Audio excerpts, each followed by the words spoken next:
તો યસ ચમત્કાર છે થાય છે. અત્યારે સાયન્સ પણ સ્વીકારે છે કે ચમત્કાર થાય છે, પણ સાયન્સની ભાષા છે એ થોડી અલગ છે. તમે હવે કદાચ સાંભળ્યું હશે ઘણા બધાનું મોઢે કોન્શિયસ અને સબકોન્શિયસ માઇન્ડ સાંભળ્યો છે ને વિષય. એટલે કોન્શિયસ માઇન્ડ એટલે કે જાગૃત અવસ્થા, આપણું જાગૃત અવસ્થાનું માઇન્ડ, અને અનકોન્શિયસ માઇન્ડ એટલે આપણું અર્ધ જાગૃત. એટલે જે વખતે હું મોયો ચેતન અને અવચેતન અવચેતન મનની વાત. હવે આ સાયન્સ સ્વીકારે છે ચેતન ને અવચેતન વસ્તુ, સાયન્સ પોતે સ્વીકારે છે. હવે મને કોઈ એમ કીધું કે ફલાણી જગ્યાએ જાઓ, ડોક્ટરો બધા ત્રાસી ગયા, ડોક્ટરો હાથમાં નથી. ડોક્ટરે છેલ્લે એમ કહી દીધું કે હવે દવા અને દુઆ. ડોક્ટરનો છેલ્લો આ શું હોય? દવા અને દુઆ. આ કરો, હવે તમારો નસીબ, જે ઉપર વાળાની ઈચ્છા. જ્યારે આ કહી દીધું ને પછી મને કોકે એમ કીધું કે ભાઈ ફલાણા મંદિરે ઘણા બધા માણસોના આવા પરચા થાય છે, ચમત્કાર થાય છે, તો એક વખત ત્યાં બી જાઓ. તો હું ત્યાં ગયો. ત્યાં ગયા પછી મારામાં પોઝિટિવિટી વધી, કોઈની વાતો સાંભળીને મારા અંદર પોઝિટિવિટી વધી, અને પછી મારા મને સ્વીકારી લીધું કે હવે મને કંઈ નહીં થાય, અને એને કશું નથી થતું. તો એ ચમત, કારણ કે આપણા મોડાસા કલરો જે કમ્પાઉન્ડ છે, તો કેન્સર ચાલે છે, એ કલરો બી ચાલે છે, સર્વોદય ચાલે છે, તો એ કમ્પાઉન્ડ એક જ છે, અને આટલી બધી સ્કૂલો એકાથી ચાલે છે. તો હવે ઝાડ જ નથી, ઓછા છે એમ, તો સફોકેશન થાય. હવે આટલી બધી જે બીમારીઓ આપણે જોઈએ છે કે ભાઈ ફલાણા વ્યક્તિને આ થયું, ફલાણા વ્યક્તિને આ થયું, એ કેમ થાય છે? કારણ કે આપણા શરીરને, બોડીને પૂરતો ઓક્સિજન મળતો નથી, અને ઓક્સિજન પૂરો ના મળે એટલે બધી તકલીફો ચાલુ થાય, અને દવાખાના વાળા કમાય. બસ. અને આ તમે જુઓ, આ પ્રકૃતિ ખીલેલી છે. તો આ આપણે અત્યારે ક્યાં ઊભા છે? તો અંબાજી જતા રોડ ઉપર છે. તો અંબાજીમાં તો તમે જુઓ તો પ્રકૃતિ ચારે બાજુ ખીલેલી છે. તો આવી જે જગ્યા છે, અને અહીંના જે ગામડાઓ છે, તેમના માણસોને તમે જુઓ તો નખમાં રોગ જોવાના ના મળે.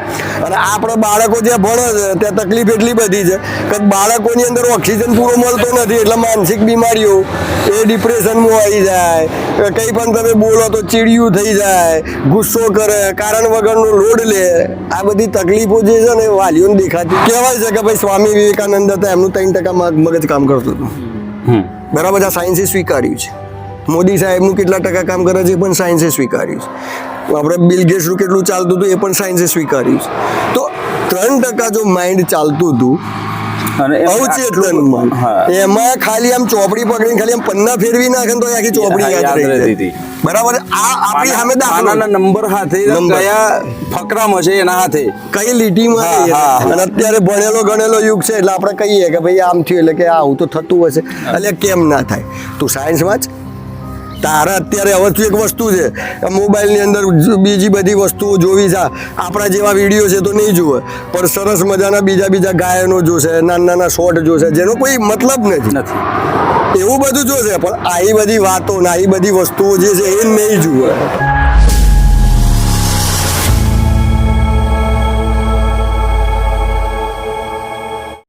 કમલેશભાઈ, મારે તમને એ પૂછવું હતું કે ચમત્કાર હોય ખરા?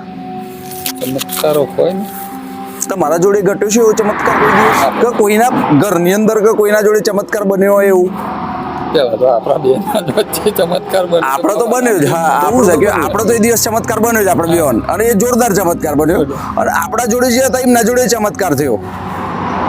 ચમત્કાર એ તો એવી વસ્તુ છે, એ આપણને ચમત્કાર પેલા ઠંડી લાગતી હતી જતી વખતે, અને વળતી વખતે ગરમી લાગી. કીધું કે બાબા તું તમારું જીવન રાખજે.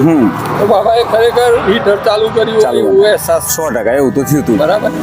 એટલે પહેલો શરૂઆત તો બોલો વાલા, પ્રકૃતિની ગોદમાં આ શ્વાસ ખેંચવા, જોરદાર શ્વાસ ખેંચાય છે, જોરદાર શ્વાસ ખેંચે. કારણ કે આપણે મોડ આસામો તો એની મને લાગે છે કાઢી નાખ્યા છે. બરાબર છે. એક સાદી સીધી ભાષા છે, માણસો જો વધારે પડતા હોય તો જો ઝાડવો ઓછો હોય તો સફોકેશન થાય. કારણ કે એટલા બધા માણસોનો શ્વાસની અંદરથી બહાર કાર્બન ડાયોક્સાઇડ નીકળે તો આપણામાં જ આવવાનો પાછો. કારણ કે ઓક્સિજન તો ઓછો છે. ઝાડ એક જ ઝાડ 4 જણાનો ઓક્સિજન પૂરો પાડે, તો એ પ્રમાણે આપણે મોડાસાની પ્રજા પ્રમાણે એટલો તો તમારે ઝાડ જોઈએ. ઝાડ ના હોય તો તકલીફ થાય. બીજું એક કે સ્કૂલો અને કોલેજોમાં તમે જુઓ તો આજે એક વસ્તુ છે કે એ સ્કૂલની અંદર 2000 2500 3000 છોકરો હોય કારણ કે આપણે મોડાસા કલરો જે કમ્પાઉન્ડ છે તો કેએનસા ચાલે છે એ કલરો બી ચાલે છે મોડાસા સ્કૂલ ચાલે છે. સર્વોદય ચાલે છે તો એ કમ્પાઉન્ડ એક જ છે અને આટલી બધી સ્કૂલો એકાથી ચાલે છે તો હવે ઝાડ જ નથી ઓછા છે એમ તો સફોકેશન થાય હવે આટલી બધી જે બીમારીઓ આપણે જોઈએ છે કે ભાઈ ફલાણા વ્યક્તિને આ થયું ફલાણા વ્યક્તિને આ થયું ફલાણા એ કેમ થાય છે કારણ કે આપણા શરીરને બોડીને પૂરતો ઓક્સિજન મળતું નહીં નથી અને ઓક્સિજન પૂરો ના મળે એટલે બધી તકલીફો ચાલુ થાય અને દવાખાના વાળા કમાય બસ અને આ તમે જુઓ આ પ્રકૃતિ ખીલેલી છે તો આ આપણે અત્યારે ક્યાં ઊભા છે તો અંબાજી જતા રોડ ઉપર છે તો અંબાજીમાં તો તમે જુઓ તો પ્રકૃતિ ચારે બાજુ ખીલેલી છે તો આવી જે જગ્યા છે તો અહીંના જે ગામડાઓ છે તેમના માણસોને તમે જુઓ તો નખમય રોગ જોવાના ના મળે અને આપણા બાળકો જે ભણે છે ત્યાં તકલીફ એટલી બધી છે કે બાળકોની અંદર ઓક્સિજન પૂરો મળતો નથી એટલે માનસિક બીમારીઓ એ ડિપ્રેશનમાં આવી જાય કંઈ પણ તમે બોલો તો ચીડિયું થઈ જાય ગુસ્સો કરે કારણ વગરનો લોડ લે આ બધી તકલીફો જે છે ને એ વાલીઓને દેખાતી નથી પણ મેન વસ્તુ છે કે ઝાડ નથી એટલે. જેના કારણે ઓક્સિજન આપણી બોડીને પૂરો મળતો નથી એના કારણે આ પ્રોબ્લેમ છે અને આપણો તો એક જ વસ્તુ કહેવાની છે કે વૃક્ષારોપણ કરો હવે બીજો પ્રશ્ન મારો એ હતો કે ચમત્કાર હોય ચમત્કાર હોય એટલે આ એક વસ્તુ છે ચમત્કારની વાત આવી કારણ કે આપણે ઘણી બધી જગ્યાએ હમણાં ફર્યા તો રાજપુરની વાત આવી આપણે દેવરાજની વાત આવી તો ચમત્કાર બીજા મંદિરે જોયું તો બી આ વાત છે જ આખા આપણો જે ભારત દેશ છે એ ધાર્મિકતાનો દેશ છે ભક્તિ અને ભાવનો દેશ છે તો આ ભક્તિ ને ભાવ તો રહેવાનો જ છે અને જ્યાં ભક્તિ ને ભાવ છે તમે ચમત્કાર રહેવાનો છે એનું કારણ મેન તમને કહું અત્યારે સાયન્સ પણ સ્વીકારે છે કે ચમત્કાર થાય છે પણ સાયન્સની ભાષા છે એ થોડી અલગ છે તમે હવે કદાચ સાંભળ્યું હશે ઘણા બધાનું મોડલ કોન્શિયસ અને સબકોન્શિયસ માઇન્ડ એટલે કોન્શિયસ માઇન્ડ એટલે કે જાગૃત અવસ્થા આપણું જાગૃત અવસ્થાનું માઇન્ડ અને અનકોન્શિયસ માઇન્ડ એટલે આપણું અર્ધ જાગૃત એટલે જે વખતે હું મોયો હતો ચેતન અને ચેતન અવચેતન મનની વાત હવે આ સાયન્સ સ્વીકારે છે ચેતન ને અવચેતન વસ્તુ સાયન્સ પોતે સ્વીકારે છે હવે ચેતન જે છે એ ચેતન એવું છે કે આપણે અત્યારે જાગીએ છીએ અત્યારે ઊભા છે અને અત્યારે કંઈક પણ વિચારો કરીએ છીએ આવી ગાડી જાય છે તો ગાડી લાવી છે કંઈક સારું એવું કમાવું છે એ આપણા જાગૃત એટલે કે ચેતન મનની વાતો છે પણ આપણી જે વસ્તુ સાચી ક્યારે પડે છે એ અવચેતન મન જ્યારે તમારું અવચેતન મન છે એ અવચેતન મન કોઈ પણ વસ્તુનો નિર્ણય કરી લે કે મારા કરવું છે તો એ ચોક્કસ થાય છે બરાબર અને આ વસ્તુ આપણી સાયન્સ સ્વીકારે છે હવે એક સાદી સીધી ભાષા છે કે તમારે ડોક્ટર બનવું છે એક સપનું તમે ક્રિએટ કર્યું કે મારે ડોક્ટર બનવું છે હવે બનવું છે તો તમે એના પાછળ મહેનત કરી તમારું એક જ ગોલ છે કે મારે ડોક્ટર બનવું છે અને તમે બનો છો કેમ બનો છો કે એ તમારું અવચેતન મન તમારું 24 કલાક એક્ટિવ રહે નક્કી કરી લીધું છે હા એને નક્કી કરી લીધું છે અવચેતન મન એને નક્કી કરી લીધું કે મારે આ કરવું જ છે એટલે તમારું અવચેતન મન તમારી અંદરની બધી એનર્જીને ક્યાં લગાડે છે ડોક્ટર બનવા તમે તમારું જે ગોલ હોય હા તમારો જે ગોલ હોય એવી જ રીતે આ મંદિરો છે ત્યાં ચમત્કાર શેનો થાય છે હવે સમજો કે કદાચ હું બીમાર છું મને કહીએ હું ભયંકર રોગ થઈ ગયો ભયંકર તકલીફ આવી હવે મને કોઈ એમ કીધું કે ફલાણી જગ્યાએ જાઓ ડોક્ટરો બધા ત્રાસી ગયા ડોક્ટરો હાથમાં નથી ડોક્ટરે છેલ્લે એમ કહી દીધું કે હવે દવા અને દુઆ ડોક્ટરનો છેલ્લો આ શું હોય દવા અને દુઆ આ કરો હવે તમારો નસીબ જે ઉપરવાળાની ઈચ્છા જ્યારે આ કહી દીધું ને પછી મને કોકે એમ કીધું કે ભાઈ ફલાણા મંદિરે ઘણા બધા માણસોના આવા પરચા થાય છે ચમત્કાર થાય છે તો એક વખત ત્યાં બી જાઓ તો હું ત્યાં ગયો ત્યાં ગયા પછી મારામાં પોઝિટિવિટી વધી કોઈકની વાતો સાંભળીને મારા અંદર પોઝિટિવિટી વધી અને પછી મારા મને સ્વીકારી લીધું કે હવે મને કંઈ નહીં થાય અને એને કશું નથી થતું તો એ ચમત્કાર એ આપણે કહીએ ચમત્કાર પણ ત્યાં જે જગ્યા છે એની પોઝિટિવિટી અને તમારા અંદર જે તમારું અનકોન્શિયસ માઇન્ડ કે અવચેતન મન છે એની પોઝિટિવિટી ભેગી થાય ત્યારે ચમત્કાર સર્જાય હા બસ આ સાદી સીધી ભાષા છે એટલે ચમત્કાર શું તો આપણી બોડીમાં જ આખું સાયન્સ છે આપણી બોડીમાં જ આખું બ્રહ્માંડ છે આપણી બોડીમાં જ ભગવાન પોતે વસેલો છે પણ સામે જે જગ્યા છે પોઝિટિવિટીની છે ત્યાં જગ્યાનો પ્રભાવ એટલો મહત્વનો હોય છે કે ત્યાં જ્યાં પછી જો તમારા માઇન્ડ એક વખત સ્વીકારી લીધું કે મારું આ કામ થશે જ તો થશે જ એ થાય જ છે બરાબર છે. હવે ઘણા બધાને એવો પ્રશ્ન હોય છે કે શ્રદ્ધા અને અંધશ્રદ્ધામાં તો આપણે માનતા નથી, પણ આપણે આજે બે જગ્યાઓએ જોયું કે ઘણા બધા ચમત્કારો લોકોએ વાતો કરી કે અમારું આ થઈ ગયું, અમારું આ થઈ ગયું, પણ એ બરાબર છે, એ અંધશ્રદ્ધા નથી. એ શ્રદ્ધા છે. અંધશ્રદ્ધા ક્યાં છે કે કોઈ ભૂવો ધૂણતો હોય, કોઈ ભૂવો ધૂણતો હોય, ધૂણીને એમ કહે કે જા હું બેઠો છું થઈ જશે, એ અંધશ્રદ્ધા છે. અને શ્રદ્ધા શું છે કે કોઈ ભૂવો નથી, ખાલી આસ્થા છે કોઈ ધામ તરફની, એ ભગવાન તરફની, એ શક્તિ તરફની આસ્થા છે. અને એ શક્તિ તરફની આસ્થા જેના કારણે તમે કોઈ પણ વસ્તુ, હવે આપણે અંબાજી જઈએ છીએ, અંબાજી તમે જોતા હો તો ઘણા બધા પગપાળા જાય છે, ઘણા બધા પગપાળા દંડવત કરતા જાય છે. તો આ શું છે? તો હવે એની પાછળ બી એક સાયન્સ છે, જેની ધાર્મિકતા કહો એને સાયન્સ કહો. કારણ કે એક વસ્તુ છે કે તમારે કંઈ પણ વસ્તુ, હવે નાનપણમાં તમે સ્કૂલમાં ભણતા હો, કોઈ વસ્તુની ભૂલ કરતા હો તો શિક્ષક શું કરે? એને દંડ કરે, કાં તો ફટકારે, કાં તો લાફો મારે, કાં તો બોલે. તો આ સળંગ થાય તો એનામાં એ ફરક પડી જાય કે ભાઈ આ કરવાથી મને આ તકલીફ થશે. હવે આપણે ઘણા બધા જન્મો લીધા છે, આપણા ઘણા બધા, કારણ કે ગીતામાં કીધું છે કે તમારા એક નથી, આ ઘણા બધા જન્મો છે. ખાલી શરીર નષ્ટ થાય છે, આત્મા તો એમને બદલે, આત્મા શરીર બદલે છે. હવે તમારા ઘણા બધા જન્મોના પાપ કર્મો છે જે બી છે, એ આવી બધી વસ્તુ, એટલે કે ચાલવાથી, જવાથી, તમારું દંડવ્રત કરવાથી તમારા એ પાપો જે છે એ ઓછા થતા હોય છે.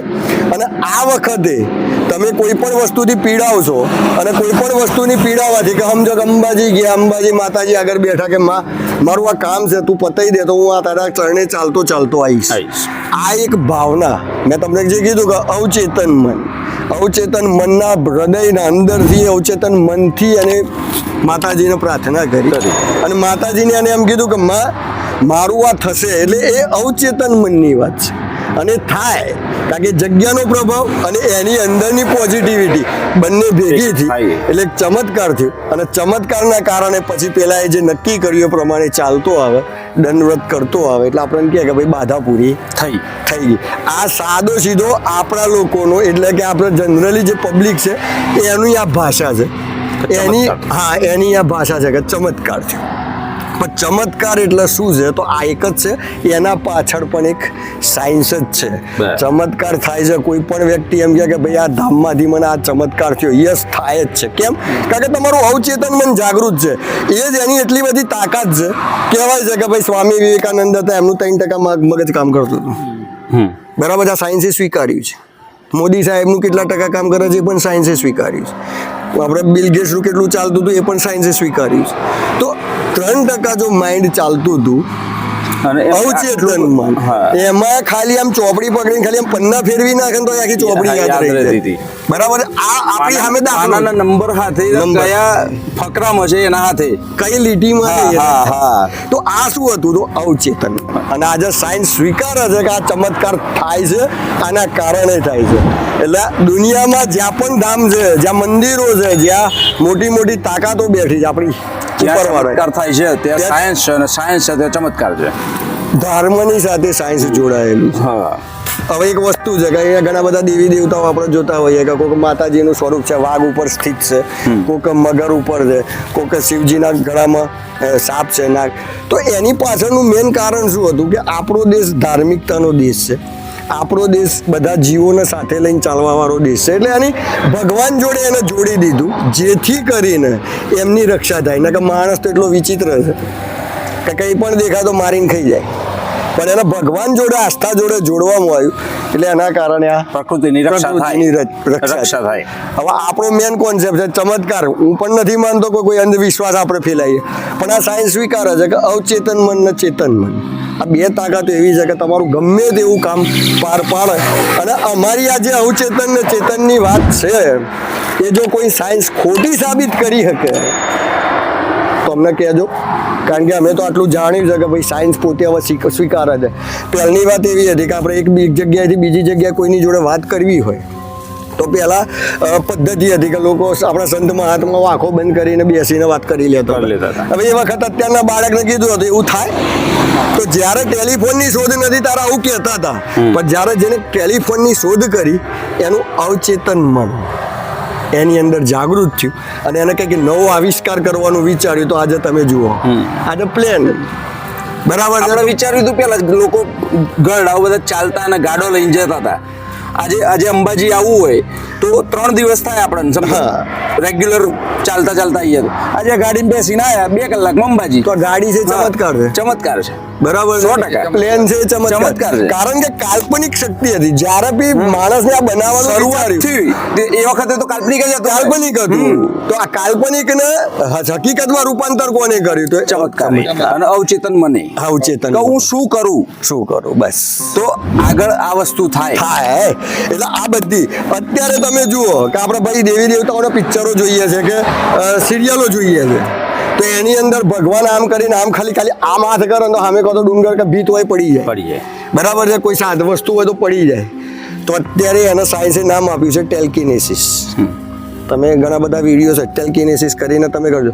તો આપણા મન અવચેતન મનની જે તાકાત છે એ અવચેતન મનને તમે જાગૃત કરો અને ખાલી તમે આમ કરીને આમ કરો તો આ થાંભલો પડી જાય તમારી સામે. એ જાગૃત કરવા માટે બી જાગૃત કરવા માટે આજે સાયન્સ એમ કહે છે ધ્યાન કરો. હા, સાયન્સ એમ કહે છે કે મેડિટેશન કરો, યોગ કરો, આ કરો. તો આ આપણા શાસ્ત્રોએ તો પહેલાથી કીધું છે કે યોગ કરો. યોગ આ કરો. તો સ્કૂલોનો જમાનો હમણાં આવ્યો તો આપણે પહેલા તો વડવાઓ જે બધા ગુરુકુળમાં જ જતા હતા. એમાં આ જ ભણાવવામાં આવતું. અત્યારે એ જ ભણાવવામાં આવતું હતું જે અત્યારે આપણે વાતો કરીએ છીએ. અને અત્યારે ભણેલો ગણેલો યુગ છે એટલે આપણે કહીએ કે ભાઈ આમ થયું એટલે કે આવું તો થતું હશે. એટલે કેમ ના થાય? તું સાયન્સ વાંચ. તારે અત્યારે હવે એક વસ્તુ છે કે મોબાઈલની અંદર બીજી બધી વસ્તુઓ જોવી છે. આપણા જેવા વિડીયો છે તો નહીં જુએ, પણ સરસ મજાના બીજા ગાયનો જોશે, નાના શોર્ટ જોશે જેનો કોઈ મતલબ નથી. એવું બધું જોશે, પણ આવી બધી વાતો ને આવી બધી વસ્તુઓ જે છે એ નહીં જુએ. તો એ બધું સમજવા માટે આ બધું જોવું પડે, જાણવું પડે. કારણ કે અત્યારે સાયન્સ પણ સ્વીકારે છે કે દુનિયા ચલાવવાળી કોઈક તો તાકાત છે, શક્તિ છે, આ ફેરવવાળી કંઈક તો તાકાત છે. ભલે કશું નહીં, પણ એ પોતે સ્વીકારે છે. કારણ કે એક જેટલી બી શોધો કરે છે એ ઓલરેડી પહેલાથી શોધો થઈ ગયેલી. આપણા શાસ્ત્રમાં બધું લખેલું જ છે. બરાબર છે. પૃથ્વીથી સૂર્યનું અંતર કેટલું છે હનુમાન ચાલીસામાં આપી જ દીધેલું. અત્યારે સાયન્સ જઈને શોધે છે કે આ યાર ઓખડો તો સાચો છે. તો એ વખતે કોણે આ લખ્યું? કારણ કે આ વખત તો સાયન્સ નહોતું. તો ઘણી બધી વસ્તુઓ છે જાણવા જેવી. તો આ છે ચમત્કાર. એટલે ચમત્કાર થાય છે, ચમત્કાર નથી થતા એવું નથી, પણ આપણી ગુજરાતી લોકલ લેંગ્વેજમાં આપણે કહીએ કે ભાઈ ચમત્કાર. ચમત્કારનો મતલબ સીધો છે સબકોન્શિયસ કોન્શિયસ માઇન્ડનો એક પોતાનો એક અવચેતન મન. હા, ચેતન અવચેતન મન. તો આ થાય જ છે. તો માનવાનું જ છે કે થાય છે. તો આપણા જગદંબાના ધામે કેમ જઈએ છે? કારણ કે એ ઉર્જા ઉર્જા છે. અને આપણી અંદર જે ઉર્જા છે એ પોઝિટિવ ઉર્જા ને આપણી પોઝિટિવ ઉર્જા સાથે મિક્સ કરવા માટે જઈએ છે. એનું નામ ચમત્કાર. ત્યાં જ્યાં પછી આપણું ઘણું બધું કામ થઈ જાય. માને જઈને એક જ વસ્તુ કહેવાની માં થઈ જશે, અને વિશ્વાસ એવો રાખવાનો કે આ થઈ જ જશે. એમ તમારું પોઝિટિવિટી અને ધામની પોઝિટિવિટી ભેગી થી એટલે થઈ ગયું. તો આપણે દેવરાજ ધામ કહેજો, આપણું રાજપુર ધામ કહેજો, આપણું શામળાજી કહેજો, બહુચરાજી કહેજો, ચામુંડા માતાનું મંદિર, આ બધી જગ્યાએ પોઝિટિવિટી. આમ તો પોઝિટિવિટી બધે જ છે, પણ જ્યારે લાખો માણસો ત્યાં આવે ત્યારે બધી પોઝિટિવિટીઓ ભેગી થાય છે અને પોઝિટિવિટી તમારી અંદર પ્રવેશ કરે છે. અને આ સાયન્સ સ્વીકારે છે કે કોઈ પણ મંદિર હોય ત્યાં પોઝિટિવિટી છે. બસ આપણે પોઝિટિવિટીના સંપર્કમાં આવીએ છીએ એટલે ચમત્કાર થાય છે. ચમત્કાર કોણ કરે છે? તો એ જગ્યા અને તમારી અંદરની ઉર્જા, બેની ઉર્જા ભેગી થઈને ચમત્કાર કરે. એના માટે પણ નીતિ નિયમો તમારે લેવા પડે કે હું આ કરીશ, આમ કરીશ, આવી રીતે કરીશ. તો જે તમે એક માધ્યમમાં બંધાવશો એટલે તમારા શરીરની અંદર પોઝિટિવિટી વધે છે અને પોઝિટિવિટી જ્યાં કામ થાય છે અને તમે એમ કહો છો કે ચમત્કાર. તો યસ, ચમત્કાર છે, થાય છે. તો બન્યા રહો અમારી કમલેશભાઈ, ચમત્કાર થાય છે. તો બન્યા રહેજો અમારી યુટ્યુબ ચેનલ અરવલ્લી કે પન્ને. અને આવા જ વિડીયો જોવા માટે અમારી ચેનલને લાઈક, શેર અને સબસ્ક્રાઇબ જરૂર કરજો. બન્યા રહો અમારી સાથે. જય હિન્દ, જય ભારત.